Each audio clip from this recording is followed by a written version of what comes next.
Olá, está começando mais um programa Clipping Eletrônico e o nosso assunto de hoje é a taxação de produtos não saudáveis. Estudos apontam que os impostos podem ser benéficos para a população, principalmente para pessoas com menor renda, que inclusive são hoje as mais afetadas por doenças cardiovasculares e também pela obesidade. Bom, para discutir essa questão, todo esse assunto, eu recebo hoje a Marília Albiero, que é coordenadora do projeto de alimentação da ACT Promoção da Saúde. Olá, Marília, obrigado pela presença. Obrigada a você. Também aqui com a gente o economista, o João Francisco de Aguiar, que é especialista em mercado financeiro da Universidade Mackenzie. Muito obrigado também pela participação. Obrigado. Lembrando que você que está nos assistindo também pode participar enviando a sua pergunta ou seu comentário pelo telefone 3396-4944 ou ainda em nossa transmissão ao vivo pelo Facebook. E eu tenho alguns dados aqui também para acrescentar na nossa discussão. Olha só, nos últimos 10 anos, a prevalência da obesidade no Brasil aumentou em 60%, passando de 11,8% em 2006 para 18,9% em 2016. O excesso de peso também subiu de 42,6% para 53,8% nesse mesmo período. Esses dados são da pesquisa de vigilância de fatores de risco e proteção para doenças crônicas por inquérito telefônico. E doenças cardiovasculares, respiratórias crônicas, o diabetes e o câncer respondem por 74% dos óbitos anuais no Brasil. Bom, para começar aqui o nosso programa, eu queria, antes de mais nada, pedir para a Marília explicar um pouquinho sobre o trabalho da ACT, que é a Aliança de Controle do Tabagismo, agora mais promoção da saúde, promoção da saúde agora. Queria que você falasse um pouquinho desse trabalho, que não é novo, já tem uns 10 anos. Né? Então, a gente começa aqui pela Marília, depois eu passo a palavra para o João. Então, Felipe, a ACT, que hoje se chama ACT Promoção da Saúde, ela começou realmente se chamando Aliança do Controle do Tabagismo. Ela foi uma organização não governamental, que nasceu há 10 anos, justamente quando o mundo tinha sido publicada a Convenção Quadro para o Controle do Tabaco e exigia que a sociedade civil ela se organizasse e fizesse esse impulsionamento de política pública, né? Então, a CT, ela teve um papel aqui na cidade de São Paulo muito importante, porque ela foi uma organização que realmente participou ativamente na promulgação da lei antifumo, que proíbe o fumo em espaços fechados. E ao longo, com esse aprendizado, né, de promoção de política pública de saúde, ela começou a ampliar o seu escopo. E aí a gente começou a observar, né, as doenças crônicas não transmissíveis, que você muito bem colocou, a percentagem elevadíssima de causa de mortes, não só no Brasil, mundial. E realmente os fatores de riscos associados a essas doenças crônicas, que seriam os principais: o tabagismo, uma alimentação inadequada, um sedentarismo e o uso abusivo do álcool. Então, isso tudo para essa mudança desse patamar que tem, acho que é a obesidade, você trouxe esses números absurdos, né? Mais de 50% da população do Brasil está com sobrepeso, isso dá mais de 80, quase 90 milhões de pessoas, né? Em termos de obesos, são 30 milhões de obesos no Brasil. Exige-se realmente, né, um papel do Estado, né, política pública para conter. Tanto que a meta, não só mundial como do Brasil, não é nem baixar a prevalência, sim estagnar esse processo que aconteceu principalmente nas últimas décadas, com essa transição do sistema alimentar, né, escolhas não saudáveis. Então, a CT faz justamente isso. A gente tem atualmente o foco, o tabaco e a alimentação realmente tem uma dedicação maior, mas a gente também atua nas políticas públicas, apoiando parceiros para a produção contra o sedentarismo e o uso abusivo do álcool. Esse é o papel da organização. E a pergunta que eu já vou deixar aqui para você depois responder, o que pode ser aproveitado nessa questão aí do tabaco, que teve tanto sucesso, se pode ser aproveitado algo nessa questão também como exemplo nessa questão alimentar, né? Mas antes eu vou passar a palavra aqui para o João Francisco, economista João Francisco de Aguiar, para fazer uma análise inicial em relação a esse assunto também. Olha, eu entendo que a industrialização rápida que o mundo vem sofrendo no pós-guerra, ela tem levado a um grande consumo de bens. E, por outro lado, o mundo tem vivido uma época de paz, graças a Deus, tá certo? Nós não tivemos guerras, então você tem um crescimento populacional forte e uma industrialização rápida e fatalmente, isso leva à geração de renda que leva ao consumo, às vezes, exagerado de certos tipos de bens. Um outro fenômeno em paralelo que se observa é que a mulher cada vez mais trabalha fora de casa e que, por isso, você profissionalizando, você leva a criação, a própria industrialização e o consumismo, ela leva à criação de necessidades na família.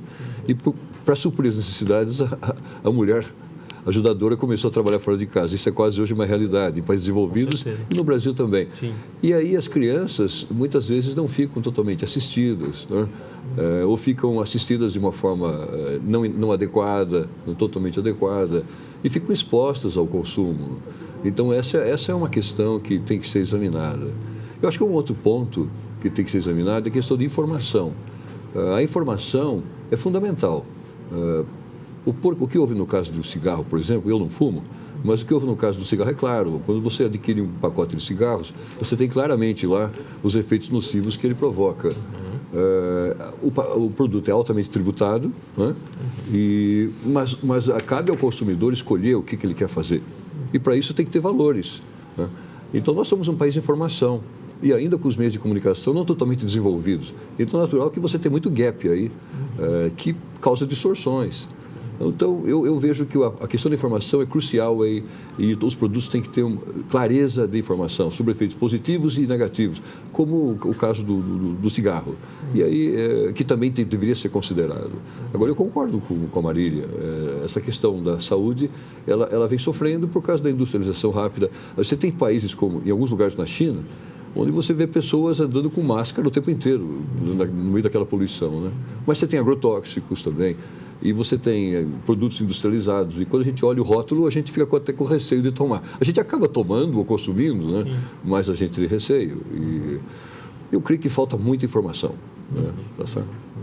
Bom, eu acho que é importante também a gente deixar claro aí de que tipos de alimentos a gente está falando quando a gente fala aqui desses alimentos não saudáveis, né? Dá para a gente exemplificar um pouquinho? Eu acho que um dos grandes avanços que o Brasil sofreu nos últimos tempos foi a promulgação do novo Guia Alimentar para a população brasileira. E o Guia Alimentar, pena até que eu não trouxe uma cópia aqui, mas está disponível na internet para quem baixar, ele classifica agora os produtos pelo nível de processamento.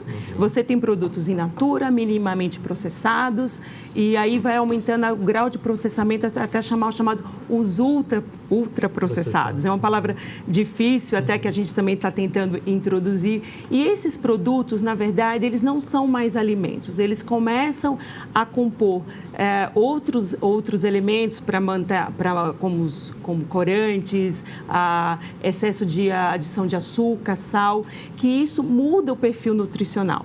Então, o Guia Alimentar, ele é bem claro, ele fala que você deveria aqui consumir alimentos in natura ou minimamente processados e evitar esse ultraprocessado.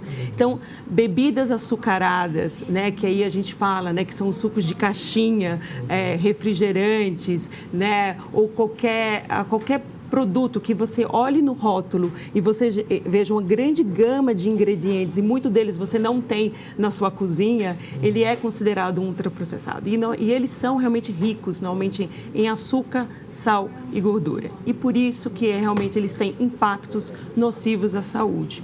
Então, essa que seria realmente... Quando a gente está falando aí, já estou puxando para a tributação, né, que até foi um outro aprendizado que a gente teve, né? A gente começou com o inglês, chama taxation. Então, a gente tem uma...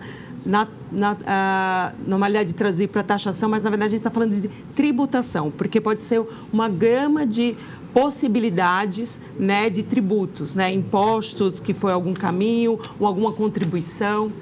E aí, essa é uma das medidas utilizadas pela recomendação pela OMS para realmente conter essa pandemia de obesidade global. E se você me permitir, eu já começo a fazer o paralelo com o tabaco, que eu acho que é uma história bastante interessante. Que foi a pergunta que eu te fiz, acho legal. E não, o tabaco realmente ele foi realmente um grande aprendizado para a saúde global. Aqui no Brasil teve uma redução de prevalência de mais de 50% de 1990 até 2015. E foi realmente, como sempre, não é uma só medida, que é isso que a gente vai falar com obesidade, mas um conjunto de medidas. Mas, dentre dessas medidas, teve as medidas fiscais que impactaram o aumento do preço do produto, né? é um produto supérfluo, é um produto nocivo. E a gente tem um estudo que fala realmente que 48% da redução dessa prevalência se deu realmente ao impacto com o maior preço para o consumidor. Então, baseado nessa experiência já vinda do tabaco, né, que o Brasil conseguiu avançar, a própria OMS começou a indicar para outros países.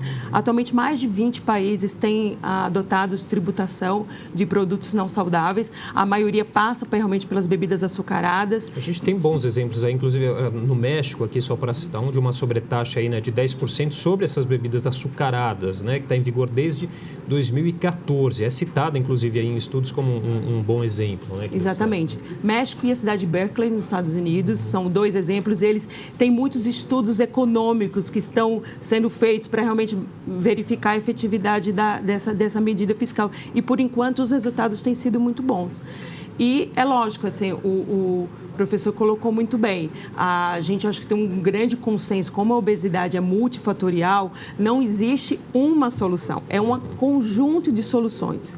E é lógico, a gente não vai trabalhar mais com esse dilema do ou, né? Vai fazer isso, mas isso não vai ser. É a sabedoria do i. A gente tem que ter atitudes assim e políticas públicas complementares. E aí, fazendo paralelo com o tabaco, né, a gente tem 3 grandes áreas que a gente também atua, que eu acho que são importantes. A questão do tabaco veio com a questão da embalagem. A gente não avançou o quanto existe em alguns países que a embalagem lá é padronizada, ela é feita realmente para reduzir o consumo. Aqui no Brasil, em relação ao alimento, um grande trabalho que a gente está fazendo para impulsionar, no caso pela Anvisa, né, abriu uma consulta pública para a melhoria da rotulagem, certo? A gente tem modelos chilenos que são selos de advertência para realmente para informação para o consumidor, ela chegar de maneira mais clara. Porque essa é uma grande falha de mercado hoje das grandes empresas de bebidas açucaradas e de grandes alimentos. Existe realmente uma assimetria de informação, né? Eu acho que refrigerante já existe esse consenso, mas muito das bebidas açucaradas, o consumidor ele não tem noção o quanto tem de açúcar adicionado. Ele está achando que ele está comprando uma bebida que ela é saudável, mas por ele não ter uma informação adequada, ele acaba sendo...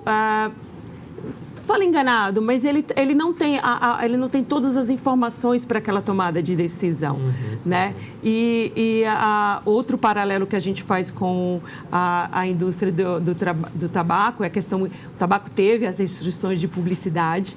Então, é uma outra questão também, a gente acha, principalmente com a publicidade infantil, que já existe desde presença no Código de Defesa do Consumidor até o Estatuto da Criança e do Adolescente, resolução do CONANDA, que existe uma...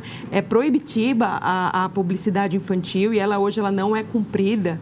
Então, nessa questão da obesidade, a gente tem... realmente uma caixa de ferramentas, mas a tributação, ela é um dos elementos importantes também. Ela é mais difícil de ser entendida pelo consumidor. Por quê? Porque toda vez que fala imposto no Brasil, né, você fala assim, quem quer pagar mais o imposto? Mas, na verdade, a gente não intensamente, antes da gente ser intensamente tributado, nós somos desigualmente tributados. Eu acho que essa é a gente estava falando aqui da produtos de bebidas açucaradas, né? Alguns produtos têm um imposto, um IPI de 4%. A água mineral também é 4%. Então, como é que você pode realmente... você não tem um estímulo a medidas fiscais que estimulam hábitos saudáveis. Então, essa desigualdade tributária é uma questão também que a gente tem que corrigir aqui do Brasil, né? A gente estava falando um pouquinho antes, uma das questões muito sérias que a gente descobriu ao longo desse processo foi porque grande parte dos grandes fabricantes de bebidas açucaradas estão na Zona Franca de Manaus, por questões históricas, oferecer benefícios fiscais, e aí eles têm uma isenção fiscal para a produção do xarope. E existe um crédito de um imposto que não é pago. Então, tem uma parte entre renúncias e créditos, coisas já fazem de 8 a 10 bilhões de reais. Então, você ao mesmo tempo, são metas antagônicas do governo, porque o Ministério da Saúde tem um compromisso que ele fez para a década da nutrição com a ONU, de reduzir em 30% até 2019 o consumo de refrigerante, mas, ao mesmo tempo, os grandes produtores têm isenções fiscais. Então, existe uma incoerência de políticas. Não é um assunto fácil. O sistema tributário brasileiro, ele é complexo, mas nem por isso a gente tem que deixar de pensar em encontrar soluções. Existe um racional da política por isso, né? Ele é realmente, as empresas têm que ser tributadas para corrigir falhas de mercados que elas colocam, né? E a gente está tendo, inclusive, começa amanhã um congresso de nutrição em Brasília, né? Estou viajando daqui a pouco para lá. Vai participar do congresso. Sim. Começa o congresso, 25º Congresso Brasileiro de Nutrição, né? Depois vamos falar um pouquinho sobre isso também. Eu só queria ler aqui notas que a gente recebeu de duas associações que foram convidadas aqui para o debate, mas não puderam comparecer e enviaram notas aqui para a gente. Uma delas da ABRAP, que é a Associação Brasileira de Bebidas, que diz o seguinte: a Associação Brasileira de Bebidas, a ABRAP, ressalta que iniciativas de educação e prevenção são reconhecidas em todo o mundo como mais eficazes em coibir o consumo abusivo do que a restrição, seja do consumo, das vendas ou de comunicação. A gente tem uma nota também da ABIA, Associação Brasileira das Indústrias de Alimentação, que diz o seguinte: não há nenhum estudo que comprove a eficácia da taxação de determinados alimentos na promoção da saúde. O combate à obesidade e às doenças associadas ao estilo de vida é uma prioridade para a saúde pública e a indústria de alimentos e bebidas está comprometida em promover ações concretas para combater o problema, investindo consistentemente na inovação do seu portfólio com a redução voluntária de sódio, gordura trans e açúcar. E aí, eu já passo aqui a palavra para o João, falar um pouquinho sobre o peso que tem essa questão das indústrias nesse assunto que a gente está tratando, né? Eu queria voltar um pouquinho com relação à questão de valores, se você me permite. Claro. Eu, por exemplo, aprendi a ter uma alimentação saudável porque no interior eu estava acostumado em morar numa fazenda e eu recebi dos meus pais essa instrução de que você deve se alimentar do que é mais simples, do que é mais saudável ali, porque eu tinha o campo à minha disposição. E eu vim, aos poucos, desenvolvendo esse hábito. Tá certo? Uma filosofia, digamos assim, que está voltando, claro, né? Claro, porque você nota, por exemplo, que eu já visitei algumas fábricas de produtos assim, de aves. Você nota que o ovo de antigamente, aqueles que têm 60 e poucos anos sabem, a gema era quase vermelha. E os ovos eram grandes, e a gema quase vermelha, tá certo? Então, hoje você tem um ovo menor e a gema quase hospitalar. Sim, pálida. Pálida.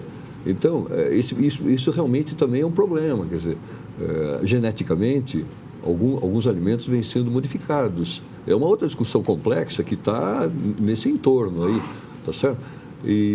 Então, naquela época, as carnes também eram mais fortes, mais saborosas e mais cheias de nutrientes também, tá certo? Então, por exemplo, se alimentar de produtos naturais, eu passei para as minhas filhas, e minhas filhas têm que passar para os meus netos. Então, há uma questão de valores aí, ninguém quer interferir em valores na vida de ninguém, mas é muito importante você ressaltar a importância desses hábitos saudáveis familiares que vêm. É mais fácil, se você educar a família, é mais simples depois trabalhar com todo esse problema, do que, né, ter todo um quadro desorganizado e colocar os corretivos, que cada corretivo que você põe provoca um outro efeito, tá certo? Uma externalidade negativa ou positiva, que seja difícil analisar, né? Então, já que nós não podemos trabalhar nesse quadro, esse quadro familiar é uma coisa que tem que ser trabalhada, mas é um outro lado. Agora, envolve tantos aspectos, isso que a gente está conversando, envolve saúde, envolve comunicação, envolve políticas amplas assim, de emprego, porque todas as empresas são altamente empregadoras de mão de obra. Então, e por outro lado, questão fiscal. O governo, a gente sabe, tem um déficit, esse ano aqui um déficit recorde. Tá? O ano passado, na época da Dilma, um déficit recorde, hoje é um pouquinho menor, mas ainda está sendo trabalhado. Então, olha só, tem várias incompatibilidades. Eu não tenho dúvida que saúde deve vir em primeiro lugar. A essencialidade do ser humano, a preservação da vida, eu não tenho dúvida que deve vir em primeiro lugar. Mas aí você tem a questão de emprego, você tem a questão de geração de renda. Então, ninguém aqui é contra a indústria, tá certo? De alimento. Pelo contrário, o Brasil é um dos países mais competitivos do mundo na produção de alimentos. E a exportação de alimentos, ela nos salva na nossa balança comercial, tá certo? Ela é extremamente relevante. prioritária. Então, mas eu creio que políticas públicas, mas não é só uma política fiscal pontual, eu creio que tem que ser uma política mais ampla. Agora, isso vai levar a uma discussão mais complexa, mas não tem importância. Eu acho que é importante envolver todos, desde órgãos de... Às vezes eu noto, por exemplo, numa embalagem, né, de um lanchinho, essas comidas, esses docinhos processados, multiprocessados, né? E ontem eu estava experimentando alguns docinhos. Quando me convidaram aqui para o debate, eu não sou especialista na área, mas eu fui experimentar os docinhos. E eu fiquei impressionado de ver, porque eles não têm gosto de nada. Entendeu? E você fica mastigando aquilo. Aí eu olho no verso, especialmente de alguns importados, eu não quero trazer aqui para não cometer nenhum... acho que não é bom você falar de empresas aqui. Sim. Mas no verso da embalagem você não consegue enxergar. Eu passei por alguns colegas lá na escola, ninguém consegue ver. Então, isso tem que ser, tá certo? A informação tem que ser bem clara, porque senão como é que você vai julgar? Então, mas há muitas políticas, há todo o entorno bem complexo de saúde, comunicação, alimentação, valores. Então, o risco de colocar isso, às vezes, no Congresso, de uma forma pontual, é você ter uma maioria simples e não ter a melhor solução, né? Agora, por outro lado, algum imposto deve ser colocado? Às vezes sim, está entendendo? Então, tudo é uma questão aí de você ponderar, porque às vezes a pessoa não tem condição de decidir. Então, por exemplo, no caso de aguardente, você tem lá um imposto de quase 90%, né? 80 e poucos por cento. Se vai funcionar, depende, tem uma coisa em economia que chama elasticidade da demanda. Se a curva é muito inelástica, na verdade, o sujeito vai pagar aquele preço e nem raciocina, né? por um pouco de aguardente. Né? Então, aí não é muito eficaz, tá? Sabe que ele vai pagar mesmo. Né? Mas, então, se a curva é mais elástica, tem mais substitutos, então você taxa e ele vai para outro. Então, olha, cada caso é um caso, não é verdade? Não. Então, nesse sentido, a gente volta a falar que é uma coisa complexa, tá certo? Marília, voltando na questão do Congresso, você vai participar então no Congresso, o que a gente pode destacar? A CT é membro, junto com 37 organizações, de uma aliança pela alimentação adequada e saudável, que foi justamente, ela surgiu em outubro de 2016, no último Combran, justamente reunindo esses atores que trabalhavam já com a pauta, na verdade, antes da obesidade, é para proteger o direito humano pela alimentação adequada e saudável. Então, nós vamos estar no Congresso, vai ter várias palestras de pessoas da Aliança que vão estar geralmente falando sobre sistemas alimentares e outros temas. Nós vamos ter estandes, vamos trazer vários especialistas para discutir conflitos de interesse, a violação do direito humano, são vários temas. E, especificamente, amanhã, às 7h, a gente está fazendo uma coisa muito legal, que é convidando alguns estudantes da alimentação e nutrição. A gente vai dar um curso de advocacy, que é justamente ensinar a sociedade civil a encontrar esses espaços alternativos para aprender e impulsionar a política pública. A gente vai estar de manhã dando aula teórica, à tarde nós estamos fazendo incidência política diretamente com os congressistas, e um deles a gente vai atuar sobre 2 projetos de lei que estão atuando no Congresso para discutir tributação. Então, amanhã, especificamente, eu vou estar atuando, conversando com parlamentares sobre essa temática desse debate que a gente está fazendo aqui. Agora, vocês acham que a discussão em torno de políticas e de preços, ela acaba se tornando mais relevante com o aumento dos custos da saúde? O custo da saúde tem subido. A gente nota que no mundo inteiro tem havido assim, uma política saudável de sugerir às pessoas que façam a prevenção. Evidentemente que é saudável, né? Há determinados casos, por exemplo, de câncer de próstata, por exemplo, se você diagnostica rápido, tem muito mais chance de sucesso, né? Então, por exemplo, prevenção é muito bom, só que isso tem elevado muito os custos de saúde, os custos de manutenção de saúde, de planos de saúde. Então, aí é uma outra vertente. A obesidade infantil, eu estava lendo alguma coisa que é complicado você entender que as crianças estão tendo diabetes tipo 2 mais cedo do que o esperado. Agora, e que pressão alta, né? Vamos falar em teenagers, complicado. Agora, por outro lado, em estatística quando você faz uma equação, e eu digo assim, se a incidência de enfermidade está aumentando, é função de quê? E eu tenho muitos fatores, não é verdade? E eu tenho que ponderar cada fatorzinho daquele lá. Então, é muito difícil dizer associar que isso é por causa daquilo. Eu tenho várias ponderações de peso. Aí você tem que fazer muito estudo estatístico para saber o peso de cada um.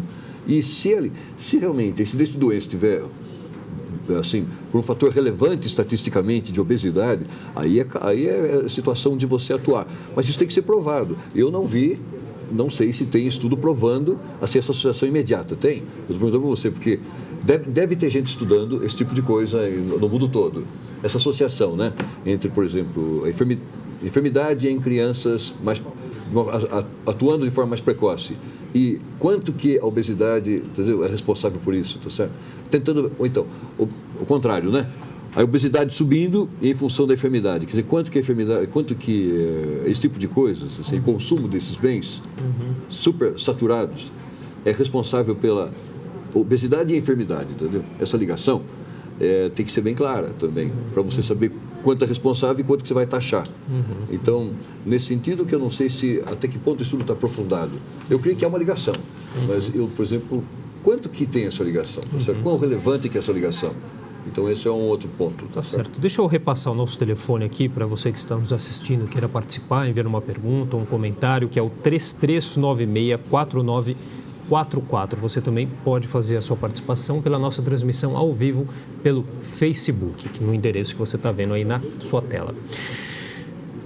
Dá para a gente fazer um paralelo do que existe, aliás, de como estamos avançando nessa questão com outros países, como a gente até já citou, de alguns bons exemplos.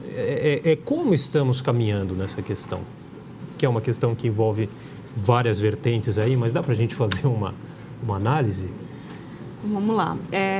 Acho que o Brasil, ele tem por enquanto a gente só tem o que tem sido feito, não tem sido nem suficiente para conter esse aumento da obesidade. Né? Todos os dados, todo ano que o Vigitel ele apresenta, esse número está um pouco mais elevado. Por isso que eu falei anteriormente, a meta maior acho que dos governos, de uma maneira geral, ele é realmente estancar essa tendência de crescimento. Né? E por que a gente acredita que o papel de uma política pública, né? Porque muito se fala assim, a questão, mas eu tenho informação, eu sei da correlação que tem de uma doença crônica com os fatores de risco, que aí vamos trazer para a obesidade, mas por que isso não funciona? Né? Porque é o seguinte, foi detectado que boa parte de hábitos não saudáveis não é influenciado somente pelas escolhas individuais, ela é influenciada pelo ambiente. E aí que entra o papel da política pública. E a política pública, ela traz um outro elemento que a educação, ela não consegue atender a tempo. A política pública, ela traz impacto e celeridade. Por quê? Porque ela coloca a questão de numa situação, por exemplo, se um produto não saudável, a partir do momento ele custa mais caro, a pessoa quando chega no ponto de venda, ela, de alguma forma, ela vai sofrer o impacto de um produto mais caro. E a ideia é justamente isso, é você sobretaxar produtos não saudáveis e encontrar alternativas para os produtos saudáveis sejam mais baratos. O que aconteceu nos últimos anos foi isso, os produtos não saudáveis, eles se tornaram mais acessíveis, né?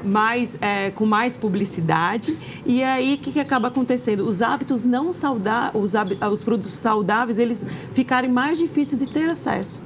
Então, o que a gente sempre fala, a política pública, ela atua principalmente no ambiente. Né? Um ambiente saudável ajuda você a ter hábitos mais saudáveis. E aí, você tendo hábitos mais saudáveis, você ajuda na prevenção de doenças, e na prevenção de doenças, você diminui com isso os custos da saúde. A gente não tem esse valor exato até do custo relacionado só com obesidade, mas é um número bastante alto. Um dos mecanismos que se encontra até para você tributar produto não saudável, um dos projetos de lei que a gente acompanha é criar realmente uma contribuição para ele, para o Fundo Nacional de Saúde, e aí com esse dinheiro específico ser vinculante para ajudar no tratamento da obesidade. Porque é outra pergunta que o consumidor sempre fica, eu pago tanto imposto para quê? Exatamente. Então, exatamente. Não é um assunto fácil, tanto que o Ministério da Saúde, ele publicou uma nota técnica no ano passado, eu até recomendo, posso depois deixar o link aqui, que ele pede realmente essa ajuda intersetorial envolvendo Receita Federal, Ministério da Fazenda, porque a gente precisa encontrar realmente, dentro da nossa complexidade tributária, uma maneira que realmente você tem um impacto em produtos não saudáveis, que isso realmente faça com que o consumidor deixe de consumir, certo? E consiga adotar hábitos não saudáveis. Não é uma equação fácil, mas por isso que o debate é importante, né? Não vai ser o primeiro aqui. Ano passado a gente fez audiência pública na Câmara dos Deputados para discutir todas essas características aqui. Eu acho que se a gente passasse horas aqui, eu teria bastante dado para passar, mas é o principal racional que a gente quer trazer para as pessoas. Tributos nem sempre são tão funestos para a população. A gente pode fazer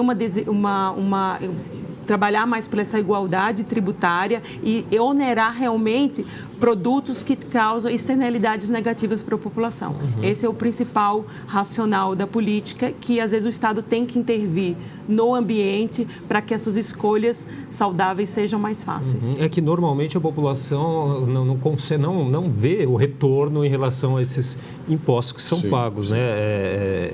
Acaba sendo normalmente um instrumento mais arrecadatório mesmo, sem a gente acaba vendo esse retorno, né, João? Inclusive, por que essa política de taxação ela acaba favorecendo não, mas atingindo as pessoas mais pobres? Elas gastam mais com alimentação, isso é comprovado também, né? Gastam mais com alimentação e dentro dos alimentos, se você vai no supermercado hoje, aliás, é interessante que toda a população faça isso.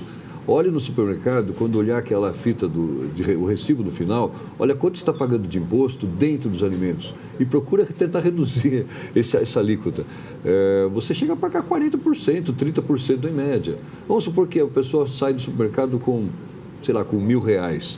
Tem coisa de R$300, R$400 caindo para cofres públicos. Então, então, a gente precisa tomar cuidado. Tentar os alimentos mais naturais, eles já são menos taxados, então os alimentos mais saudáveis, você vai tentando baixar essa alíquota no teu recibo e talvez seja um caminho de você melhorar, dar mais eficiência para a tributação, melhor impacto do imposto em cima do teu salário. Agora, você tem razão, os pobres, a maior parte da renda não tem poupança, então praticamente vão gastar toda a sua renda no que é básico. Por isso que essa carga fiscal impacta muito mais, ela é regressiva, impacta muito mais o pobre, porque ele não tem poupança, tá certo? Então, ele vai ser tributado efetivamente muito mais do que a pessoa rica no cálculo final. Agora, eu queria aproveitar, eu acho que tem mais duas vertentes importantes aqui. Na parte da educação, nas escolas, você pode ensinar alimentação saudável. Você pode ensinar para as crianças o valor da terra, de plantar. Então, isso você pode fazer. Tem tanta coisa que se ensina nas escolas, por que você não pode fazer, não é verdade? Ensinar o que é a terra, o que a terra produz, não é? Ensinar como é que se planta um feijão, um arroz, experiências práticas, tá certo? Alface, então isso seria muito saudável, né? Então, esse é um ponto importante na parte educacional, tá certo? E outra coisa, agências reguladoras. Um ponto que aqui me desconforta aqui no Brasil é que as agências reguladoras têm muita interferência do executivo, não é bom. As agências reguladoras devem se reportar ao Congresso, né? Assim como o Banco Central, que é uma bandeira que está sendo discutida na imprensa. É muito importante que as agências reflitam o anseio da população e não tenham interferência política. Então, se ela está muito reportada do executivo, esse é um problema. E aqui a gente olha isso, né? Olha eu no meio falando de tal, para tal agência falando de tal. Quer dizer, ali você não tem uma decisão neutra, né? Essa é uma questão importante aí, tá certo? Em toda a decisão, né? Como é que é a nomeação das agências, do responsável pelas agências reguladoras, né? Elas têm um papel fundamental e cada vez mais no futuro elas vão ter papel fundamental na proteção aí aos direitos do consumidor, das partes como um todo, né? Todas as partes, de uma forma mais neutra, né? Como quebrar essa politicagem que acaba chegando até essa questão que a gente está... Não tenha dúvida. Elegendo melhor, escolhendo melhor, né? Escolhendo, fazendo melhores escolhas. No caso da Anvisa, a gente confia bastante na equipe técnica, né? Então, como eu falei anteriormente, a sociedade civil mostrou um modelo de rotulagem que permite isso um avanço, e a Anvisa está para fazer essa liberação da consulta pública, né? Então, a gente confia bastante na equipe técnica da Anvisa para tentar encontrar a melhor solução. E sempre assim, eu acho que o recado também que a gente gosta de dar, que é realmente a participação da gente como sociedade civil nesse processo, né? Eu fui de uma geração, a gente não tem formação de cidadania na escola, então a gente acha que simplesmente você vai votar e dar lá o cheque branco. E à medida até com o próprio advocacy, para mim foi um dos grandes descobertas, que você realmente, estrategicamente, você pode encontrar espaços de participação, né? Então, você pode fazer incidência no legislativo, claro. No executivo, claro. Você pode participar de conselhos de participação social. Então, por exemplo, a Paula Jones, que é diretora da CT, ela é conselheira de saúde. Então, com isso, a gente fez algumas recomendações. Então, por exemplo, a recomendação 21 do CNS foi para realmente que o Ministério da Fazenda estude medidas extras fiscais para a questão de bebidas açucaradas. Isso gerou uma audiência pública no Congresso, né? Então, tem membros da Aliança também que fazem parte do CONSEA, que é outro espaço de participação social, também, que a gente também solicitou apoio do Executivo, o Ministério da Fazenda, que estude melhor esse assunto sobre tributação. Então, é isso que eu acho que é importante, a gente convocar esses espaços aqui da sociedade civil e realmente não deixar realmente que fique só um jogo assimétrico de poder, né? Então, isso é bastante importante, a gente evocar essa cidadania. E aí, quando eu digo aí quebrar a politicagem, dessa política somente de interesses, né? A boa política é sempre bem-vinda e até necessária para tratar essa questão. A ACT, a Promoção da Saúde, fez uma pesquisa feita pelo Datafolha em 2017, a pedido de vocês, né, Marília, que apontou aí que 74% dos entrevistados reduziriam o consumo de refrigerantes e sucos industrializados diante de um possível aumento de imposto que elevasse o preço, né, desses produtos. Desse total, 23% diminuiriam um pouco e 51%, aí mais da metade, diminuiria muito. É isso mesmo? Não, isso mesmo. Isso foi uma das perguntas que a gente quis saber realmente. Quanto realmente a população seria impactada com o consumo se o preço for aumentado? Porque, ao mesmo tempo, a outra pesquisa que foi feita pela indústria, ela fala assim, você quer ser mais tributado ou não? Todo mundo fala que não.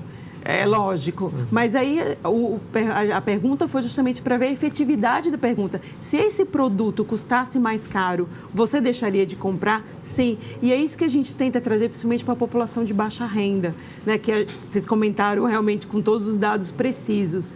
É importante que quando ele vá no supermercado, realmente aquilo que não seja saudável seja mais caro.